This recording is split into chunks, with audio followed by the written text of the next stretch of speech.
Dear friends and budding historians, today's lecture is on the new imperialism. So just to review what the old imperialism looked like, when we're speaking of this, we're speaking of the imperialism of Europe in the modern era. So you want to leave aside anything about, the Roman Empire or things like that. So we're speaking about European imperialism in this lecture, and in their old style, the focus of the old imperialism tended to be on North and South America. They tended to focus on extracting gold and silver. They tended to create plantations of sort of semi-luxury products like sugar and tobacco, plantations of cotton, rice, things like that. But a lot of the money was coming from these sort of like not quite luxury, but also things that aren't like real products that you need. You don't need sugar. You don't need tobacco. So they're sort of semi-luxury products. And important also in this old style imperialism is that the Europeans were really attracted and they wanted to get plugged into existing trade patterns. Okay, so they wanted the furs of Canada and North America. They wanted the silks of East Asia and the porcelain of East Asia and the spices of East Asia. So that was kind of the goal behind the old imperialism, was to get in on the act of what other people had already been doing and to establish plantations for luxury goods. The new imperialism happens starting in the late 1900s, and this idea of there being such a thing as a new imperialism has been interpreted differently by different historians. Some agree more or less that there even was such a thing, but something that kind of changes in the late 1800s is the players change. Okay, so Britain and France were kind of big in both, but now Germany's there. Germany wasn't even a country before. Suddenly Germany, out of nowhere, is trying to get empires. Italy, same thing. Italy wasn't even a country before until the 1870s. Now Italy wants to get in on the act. Belgium's a new country. Japan had been doing its own thing for so long, and then we spoke about this with the Meiji Restoration.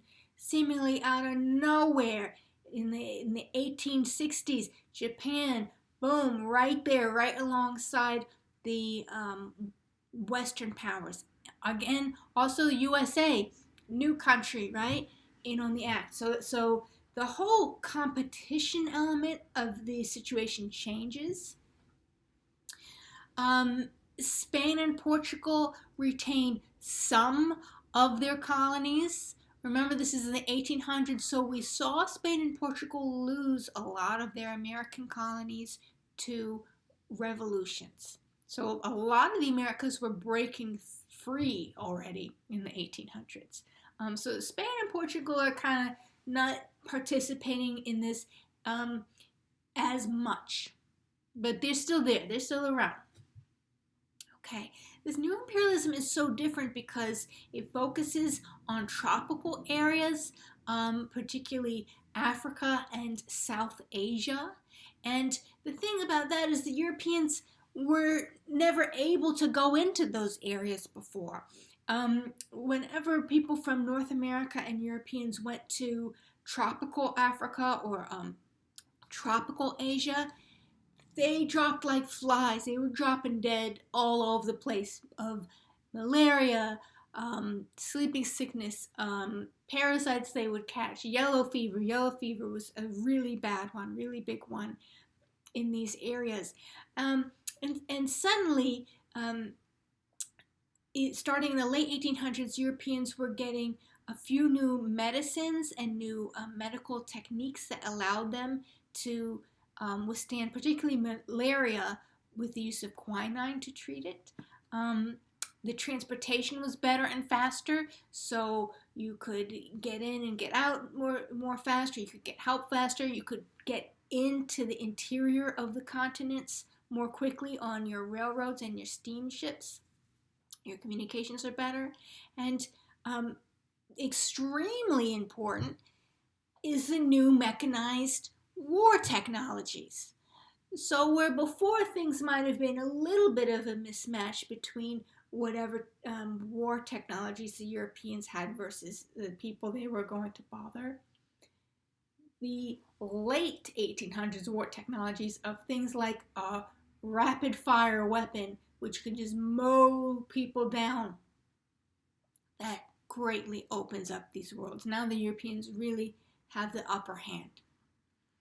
Okay, and in this new era of imperialism, there's some of the same things going on. There's still a desire for gold. There's an establishment of plantations of things like coffee and tea. Those are real big. But something kind of new comes into play, which is a really insatiable need for products related to the new industry of the late 1800s and the early 1900s. So, for example, rubber, which is grown from a tropical tree. No one was interested in that before. Suddenly, rubber is a cash cow. Everyone wants galvanized rubber raincoats, rain boots,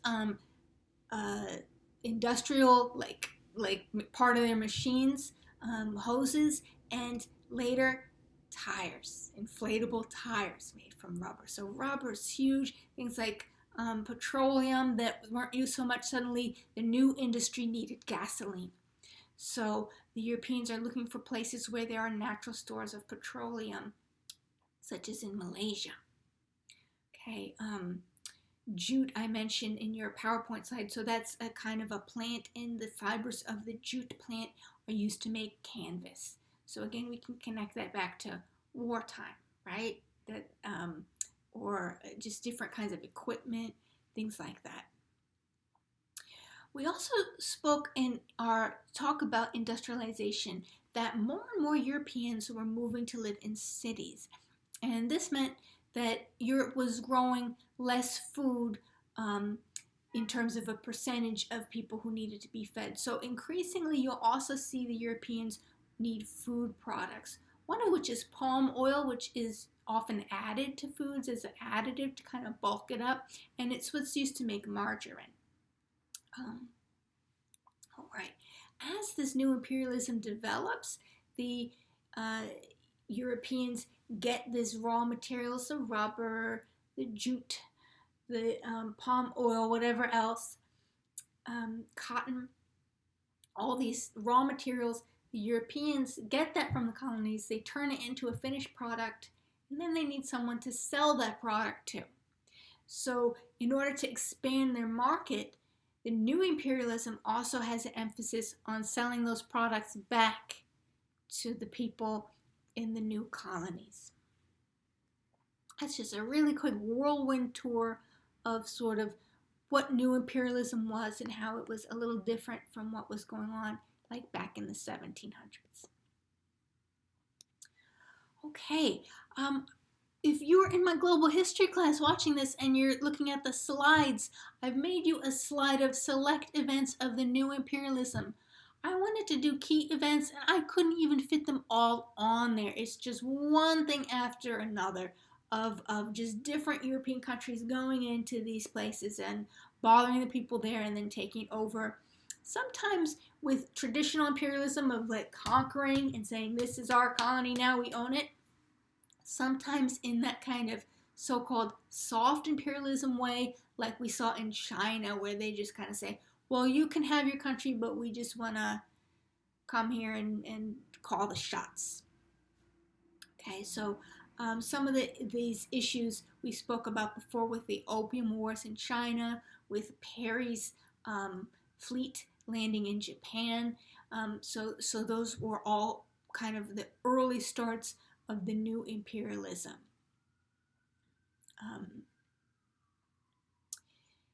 a couple others that I've included on your list here. It's important to know that the southeastern part of Asia in the 1800s gets kind of gradually taken over. France takes over most of it. Britain takes over Burma and Malaysia. And one country remains free, which is Thailand, which that remains an independent kingdom.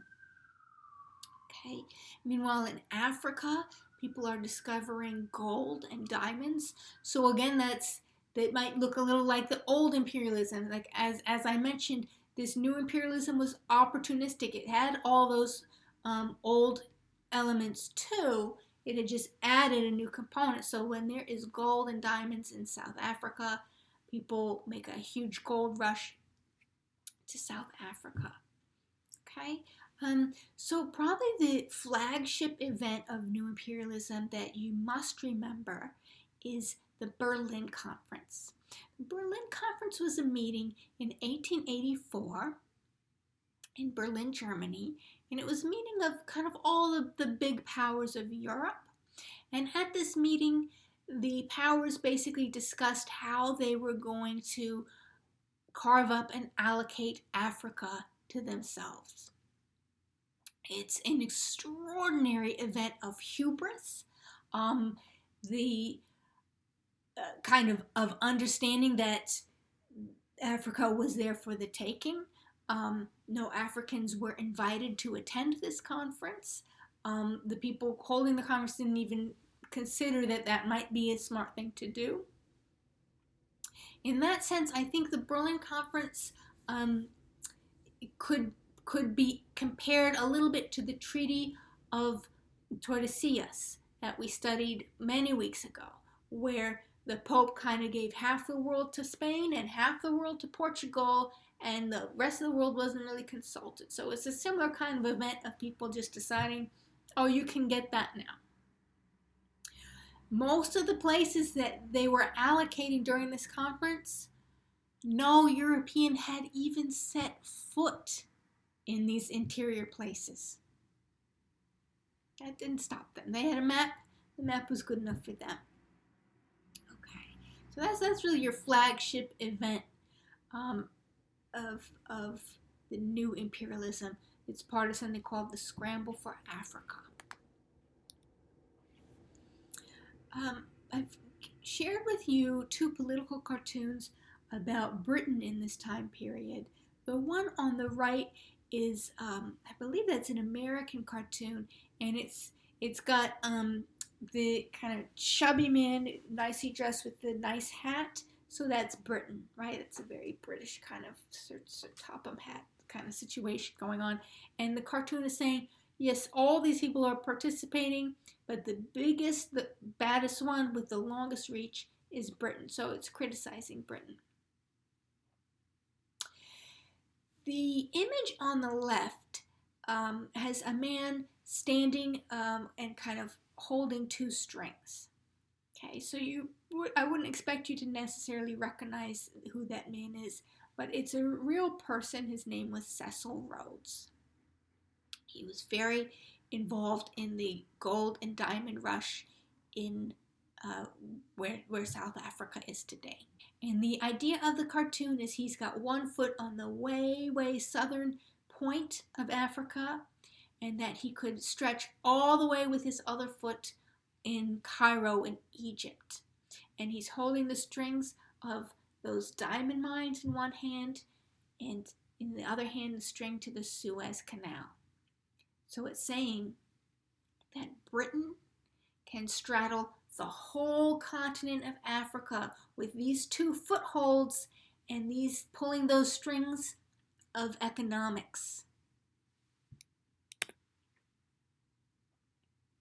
Okay, I've also included in your PowerPoint slides a map that really gives you a visual of how Africa, which had lots of indigenous, autochthonous countries, they had their own countries there already, but the whole land was kind of decided at this Berlin conference that it could go to these different European countries For the later map, the 1913 map, there are some independent countries, the biggest of which is Ethiopia, which is your bright yellow one right there. Okay?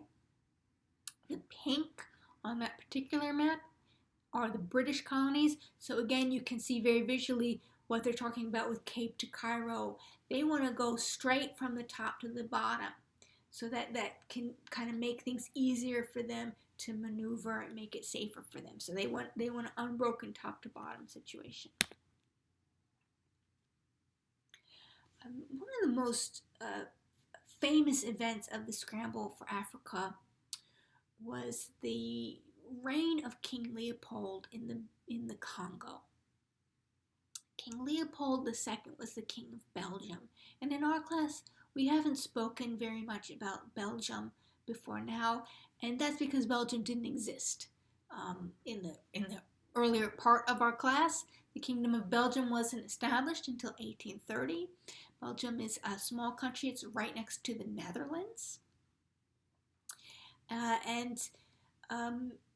King Leopold II was very ambitious, and he wanted to stand alongside all of the other Western European nations, and to do so, to get some clout, he needed a colony. So at the Congress, Congo, which was the large kind of really unknown, very little known by Europeans, that large kind of central interior region with the Congo River, which the Congo River is very kind of twisty and turny and pretty hard to navigate. Large stretches of it are. What the Congo had in abundance was those rubber trees I mentioned. And what happens is you have the rubber tree and you make a cut in the rubber tree and it puts out a sap to heal itself, and you collect this sap in buckets and then you process that. It's like kind of a goo, and then you process it and it turns into rubber. The way Leopold organized a collection of rubber was to send in soldiers to force people at the point of the gun, to force the people who already lived there at the point of a gun to go and collect as much rubber as they could. And if they did not meet their quota, they were tortured, killed. Very famously, very often, a hand would be cut off. And you have an image of this in your textbook. This was an astoundingly brutal regime. It's believed about 10 million people who inhabited the Congo region died during King Leopold's reign. It was so bad that even the other Europeans were criticizing this and calling for an end to this nightmare situation. Finally, the Congo became a state colony of Belgium in 1908 that improved things very slightly. The Congo still was just considered a place to extract all the wealth. There wasn't an idea of bringing the people of the region into your state like as citizens. It was all about extraction and not about the social contract. Okay, I want to leave us with a last thought about science. We haven't had a chance to talk much about science in this kind of age, the 1800s and early 1900s, and it's a huge part of the story of this era. We see a little bit of it when we think about that second industrial revolution with the achievements of Tesla and Michael Faraday with electricity, and Marconi with the radio, and Edison with all of his inventions. So you saw a little bit of it. Some of the sciences were kind of really plugged into this imperialism in a very ugly way. Some of them in a more neutral way, so there was a lot of exploration. Like we kind of saw that in 1700s with Captain Cook, right? So there's explorations of the voyage of the Beagle, where they're going to chart the coast of South America, and they bring along Darwin, and Darwin takes a catalog of all the things he sees. So part of the science and imperialism connection was just about access, not necessarily negative or positive, but just access to new lands, new animals, new places, new people. So that's connected with the imperialism. In a much more ugly kind of way, scientists of the 1800s were really interested to understand human beings, and they believed that different human races could maybe be understood through science. So I won't walk you through all the details of this, but it's called scientific racism. And the idea was the scientists thought if they could use scientific methods to like study all kinds of different people, that they would be able to understand why the races are different. Now, by the way, this idea is wrong. As far as our current science understands, there actually is no biological there's no biological difference between different races. Race is something that we've made up, that we perceive because we've been taught to perceive it. It's actually quite arbitrary. It's not based on biology at all. Okay, they didn't understand that back then, so they tried to say this race is that and this race is that, and they attempted to use science for it. It's very also connected with something that happened, which was that people really misunderstood Darwin's idea about evolution. Darwin's idea includes the theory of survival of the fittest. So what Darwin was saying was that the most able animal will survive. So sometimes that means that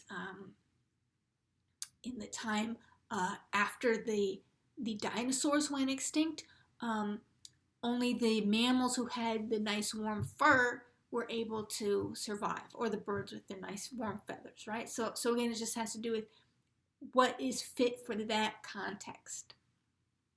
It doesn't mean best, it means what fits for that environment. People tried to apply this to humans, and they tried to apply it to humans in like a social way. So they used this to invent something called social Darwinism, which Darwin had no part of. Darwin had no part of social Darwinism. These people really, they misunderstood what he was trying to tell them. But the social Darwinists tried to apply the survival to the fittest idea to explain poverty, and to explain poverty as being somehow poor people's faults, rather than a product of structures that they themselves were participating in. The social Darwinists also kind of got into something called eugenics, where they wanted to make humans like perfect. The problem with that is like who gets to decide what perfect means, right? So they had their idea of what's best.